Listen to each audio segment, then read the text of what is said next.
بسم اللہ الرحمن الرحیم. ڈیئر اسٹوڈینٹس، السلام علیکم. ہمارا آج کا 10th کلاس کا لیکچر نمبر 6 ہے.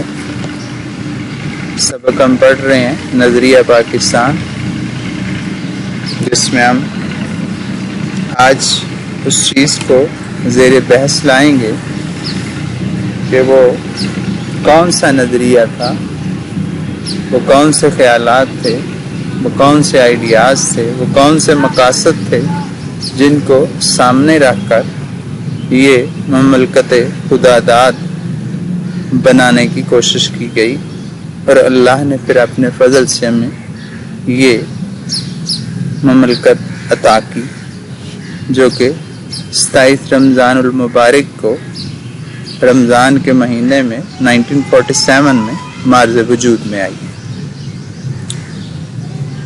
بکس کھولیے گا اور توجہ دیجیے گا. یہاں پر یہ سمجھ لینا ضروری ہے کہ دنیا میں قومیت کی تشکیل کی 2 بنیادیں: تشکیل، شکل دینا، بنانا. مصنف یہ کہنا چاہ رہے ہیں اگر کوئی قوم بنتی ہے دنیا میں تو اس کی 2 بنیادی وجوہات ہوتی ہیں. ایک جو مغربی مفکرین نے رکھی قائم کی ہے. مفکرین، مفکر کی جمع، سوچ بچار کرنے والے، اہل علم، فکر کرنے والے. تو مغربی جو مفکرین ہیں، جو علماء ہیں، اور دوسری وہ جو رسول مقبول صلی اللہ علیہ وسلم کی قائم کی ہوئی.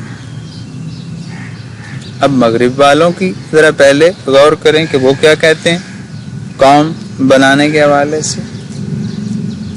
وہ کہتے ہیں کہ کوئی قوم جو ہے اس کی بنیاد خاندان پہ ہونی چاہیے، نسل ہونی چاہیے، وہاں پہ قبیلہ ایک ہو، اور پھر اس کی بنیادوں میں ذرا وسعت دے کر اس کو ذرا بڑھا کر وہ قومیت کی بنیادیں جغرافیائی حدود، یعنی جگہ، جغرافیے کے لحاظ سے، جگہ کے لحاظ سے اس پر وہ کسی قوم کی جو حدیں ہیں وہ استوار کرتے ہیں، قائم کرتے ہیں. اور وہ یہ کہتے ہیں کہ قوم وطن سے بنتی ہے، یعنی ایک وطن میں رہنے والے لوگ جو ہیں ان کا تعلق ایک قوم سے ہے. اب اس نظریے کی وجہ سے دنیا کے انسانوں کے درمیان تباہی کا جو دروازہ کھلا. کس طرح کہ بھئی ایک ملک میں رہنے والوں نے دوسرے ملک میں رہنے والوں کو دوسری قوم سمجھا، ان کو اپنے آپ کو بڑا انسان سمجھا، بہتر انسان سمجھا، اور اس طرح معاملات خراب ہوئے اور تباہی پھیلی. اور اس کا نتیجہ 2 عالمی جنگوں سے ہم لگا سکتے ہیں کہ ان سے کیا تباہی پھیلی. یہاں تک کہ جاپان پر ایٹم بم بھی گرایا گیا، جس سے بہت تباہی پھیلی. یہ وطنی قومیت ہی کی بنیاد پر یہ جو 2 جنگیں تھیں لڑی گئی تھیں. اس کی وجہ وطن اور قوم تھی. اور یہ وطنی قومیت جنوبی ایشیا کے مسلمانوں کو تحفظ دینے میں تو بالکل ہی ناکام تھی. یعنی یہ جو ہمارا علاقہ ہے جنوبی ایشیا جس میں ہم رہ رہے ہیں، یہاں پہ تو یہ ممکن ہی نہیں، کیونکہ مسلمان تو پورے بر صغیر میں پھیلے ہوئے تھے. اب اس حوالے سے اگر دیکھا جائے، جہاں پہ ہندو جہاں آج پاکستان ہے وہاں پہ بھی تھے، اور جہاں آج ہندوستان ہے وہاں پر بھی تھے. اس طرح مسلمانوں کا تو کوئی وطن جو ہے وہ نہ ہوا اس حوالے سے. تو یہ جو اگر مغربی مفکرین کے لحاظ سے دیکھا جائے تو یہ جو ان کی تعریف ہے قوم کی، وہ مسلمانوں کو تحفظ دینے میں بالکل ناکام ہوگی. کیونکہ جنوبی ایشیا کے مسلمان اس نظریے کے تحت ایک مجبور اقلیت بن جاتے. اقلیت کم تعداد میں ہونا، کیونکہ ہندوستان جہاں پہ آج قائم ہے وہاں پہ مسلمان تو بالکل اپنے حقوق قطعاً حاصل نہ کر سکتے۔ تو عزیز طلبہ اس طرح آپ تشریح کریں گے، تشریح کی ہیڈنگز دے کر آپ نے اسلوب ضرور تحریر کرنا ہے، جو میں پہلے آپ کو بار بار بتا چکا ہوں۔ اب ذرا آئیے گا نبی صلی اللہ علیہ وسلم نے کیا فرمایا۔ قومیت کی دوسری بنیاد وہ ہے جو رسول مقبول صلی اللہ علیہ وسلم نے ملت اسلامیہ کی تشکیل، یعنی جو ریاست مدینہ کی جب آپ نے بنیاد رکھی تو اس وقت آپ نے قومیت کی کیا تعریف کی، اور یہ جو مغرب کے تصور قومیت ہے اس سے بالکل جدا ہے، مختلف ہے۔ اور علامہ اقبال نے کیا خوبصورت انداز میں اللہ کے نبی صلی اللہ علیہ وسلم کے الفاظ کو اپنے اشعار میں بیان کیا ہے۔ علامہ اقبال کہتے ہیں اپنی ملت پر قیاس اقوام مغرب سے نہ کر، خاص ہے ترکیب میں قوم رسول ہاشمی۔ کہ ان کا جو انداز ہے وہ الگ ہے، ان کی جمعیت کا ہے، ملک و نسب پر انحصار، یعنی مغرب والے اگر اکٹھے ہوئے تو وہ تو ملک یا نسب خاندان کی بنیاد پر، جبکہ مسلمان جو ہیں قوت مذہب سے مستحکم ہے جمعیت تیری جو جمعیت ہے، تیرا جو اکٹھا ہونا ہے وہ تو مذہب کی بنیاد پہ۔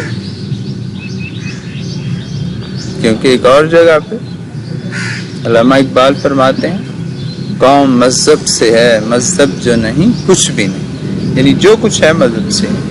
تو مسلمانوں کی عزیز طلبہ غور کیجئے گا، جو قومیت ہے وہ ایک نظریاتی قومیت ہے، وہ ایک نظریے کی بنیاد پر ہے، اور وہ نظریہ کس پہ قائم ہے؟ لا الہ الا اللہ، یعنی اللہ ایک ہے۔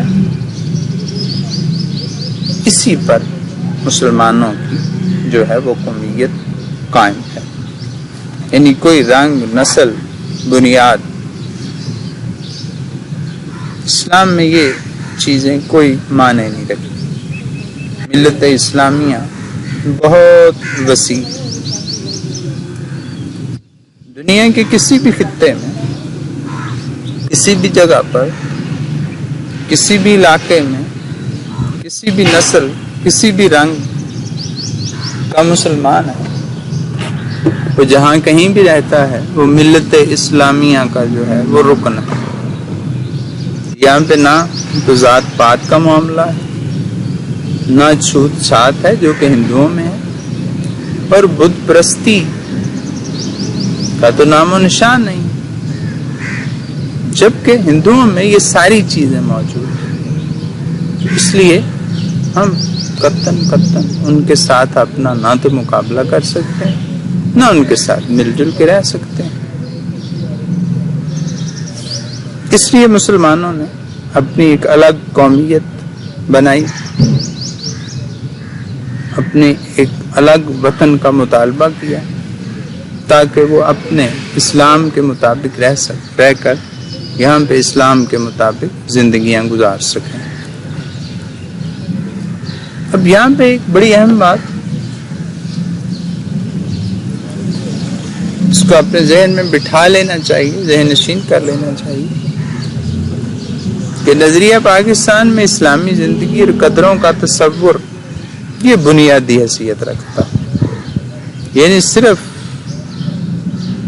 دین وط حاصل کر لینا اور وہاں پہ اسلام کا نام و نشان بھی نہ ہونا، یہ قطعاً مقصد نہیں تھا پاکستان حاصل کرنے کا۔ مقصد یہ تھا، مصنف بتا رہے ہیں، ذرا غور کیجئے گا، کیا ہو جی؟ اخوت، مساوات، عدل، دیانت، خدا ترسی، انسانی ہمدردی اور عظمت کردار، یہ ہیں وہ خصوصیات جو ہم اپنے اندر قائم کر کے نظریہ پاکستان کی جو اصل روح ہے اس کو ترقی دے سکتے ہیں، ورنہ اس ملک کو حاصل کرنے کا کوئی مقصد نہیں۔ اگر صرف حکومت قائم کرنا ہی مقصد ہوتا تو بھائی اس وقت افریقہ میں اور ایشیا میں کئی مسلمان ممالک موجود تھے. مقصد یہ تھا، غور کیجئے، مصنف کہتے ہیں کہ اسلامی اصولوں کی ترویج و اشاعت، کہ ایک مثالی مملکت بنایا جائے. بدقسمتی سے ہم نہ تو آج اس نظریے پہ قائم رہے، نہ ہی جس نظریے کے تحت یہ ملک بنایا گیا اس کی اشاعت کر سکے. اب ہندوؤں کو یہ بڑا ناگوار گزرا، پاکستان بنانے کا فیصلہ، پوری کوشش کی کہ کسی نہ کسی طرح پاکستان نہ بنے. انگریزوں سے انہوں نے کہا جی کہ اس ملک کو اگر آپ نے آزاد کرنا ہے تو 1 یونٹ یعنی ایک ملک ہندوستان. قائد اعظم کو خریدنے کی کوششیں کی گئی. نہرو نے یہاں تک کہا کہ جناح صاحب آپ چھوڑیں یہ پاکستان کا مطالبہ، ہم متحدہ ہندوستان کو آزاد کراتے ہیں، آپ اس کے وزیر اعظم بنے، میں اس کا صدر بنتا ہوں. لیکن قائد اعظم کو اللہ نے فہم و فراست سے نوازا تھا. وہ ان ساری چال بازیوں کو سمجھتے تھے. انہوں نے ان ساری چالوں کو ناکام بنایا اور ان کی پرخلوص قیادت کی وجہ سے انگریزوں کو مجبور ہو کر پاکستان دینا پڑا. اور جو ان کی مسلسل کوشش حملے پہ ہم، اس کی وجہ سے 14 اگست 1947 کو یہ وطن مارز وجود میں آ گیا. اب ہم اگر صرف پاکستان بننے کے بعد اگر منفی باتیں سوچیں وہ تو ہیں، لیکن ہمیں مثبت پہلوؤں کو بھی دیکھنا چاہیے. بے شک ہم نظریے کو تو بھلا بیٹھے ہیں، لیکن بھارت پھر بھی اللہ کا شکر ہے، پاکستان اپنے بننے کے بعد کافی ترقی کر چکا ہے. لیکن جتنی ترقی کرنی چاہیے تھی اتنی ترقی نہیں کر سکے. ہم اگر خلوص دل سے کوشش کریں تو ہم پاکستان کو بہت آگے لے جا سکتے ہیں، اس کو مستحکم، شاندار اور مضبوط بنا سکتے ہیں. اب اس کا مقصد پاکستان بنانے کا، یہ بڑی امپورٹنٹ لائن ہے، ذرا اس پہ غور کیجئے گا کہ مقصد پاکستان کو ایک اسلامی فلاحی مملکت کو سمجھنے کی بڑی ضرورت ہے. ایسی مملکت جس میں عوام کی بہتری کو اولین ترجیح دی جائے، وہاں پہ اسلام بھی ہو اور ساتھ ساتھ رایا، کیونکہ جو ایک حاکم ہے اس سے رعیت کے بارے میں پوچھا جائے گا، اور اس کے لیے ضروری ہے اللہ اور اس کے رسول صلی اللہ علیہ وسلم کے احکامات کو سامنے رکھا جائے، تاکہ جب حکمران اللہ کے پاس جائیں تو انہیں شرمندہ نہ ہونا پڑے. ہمارا جینا اور مرنا جو ہے وہ صرف اور صرف پاکستان کے لیے. ہمیں کسی قسم کے فائدے کو اپنے ذہن میں نہیں لانا چاہیے، بلکہ اگر فائدہ ہو تو وہ صرف ملک کا ہو. اگر یہ باتیں ہم نے اپنے ذاتی فائدے کو سامنے رکھ لیا تو پھر ہماری آنے والی نسلیں جو ہیں وہ ہمیں کبھی نہیں بخشیں گی. ہماری عاقبت تو خراب ہوگی، دنیا بھی ہماری ٹھیک نہیں رہے گی. تو اگر ہم اس ملک کو آگے بڑھانا چاہتے ہیں تو ہمیں چاہیے، ایک تو ہم اسلام کے مطابق اپنی سیرت کو ڈالیں، اور دوسری قوموں سے اگر ہم چاہتے ہیں کہ ہمارا فرق ہو، ایک الگ وطن پاکستان نظر آئے، ہم چاہتے ہیں کہ یہ ملک آگے بڑھے، مضبوط ہو، ترقی کرے، عظمت حاصل کرے، روشنی کا مینارہ بنے،